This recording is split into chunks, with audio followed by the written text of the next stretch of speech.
ఇది తెలంగాణ సైడ్ తాలింపన్నం. మా అమ్మ ఎప్పుడు నైట్ అన్నం మిగిలిపోతే ఉదయాన్నే ఇలా తాలింపు వేసేస్తదనమాట. అందరం చాలా ఇష్టంగా తింటాం. అదే ఉదయం అన్నం మిగిలిపోయిందనుకోండి, సాయంత్రం ఖచ్చితంగా చికెన్ తెప్పించి వండేస్తది.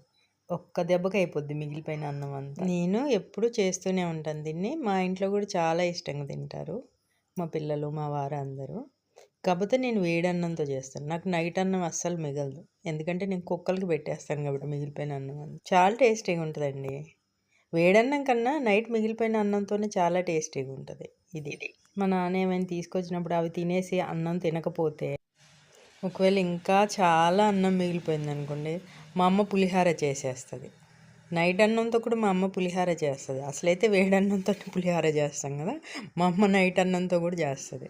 మనం ఎంత బాగా వంట చేసినా కానీ హస్బెండ్స్ మాత్రం మా అమ్మ అయితే ఇంకా చాలా బాగా చేస్తుందని అంటారు. అమ్మ ఎలా చేసినా టేస్టీగా ఉంటుంది.